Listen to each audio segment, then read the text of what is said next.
If you were in a car accident, after your accident, if you ate a 12-course meal, and you ate the same 12-course meal before your accident, you'd probably get about 1/3 of the nutritional value after your accident as you did before.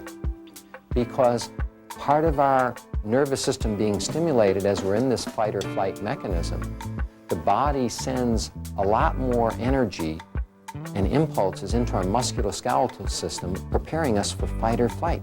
The person feels tense all the time, and it sends less energy into the digestive system because if you're, say, our ancestors ready to fight the saber-toothed tiger, you don't need a lot of energy going into your digestive system, which is the number 2 user of energy behind our musculoskeletal system.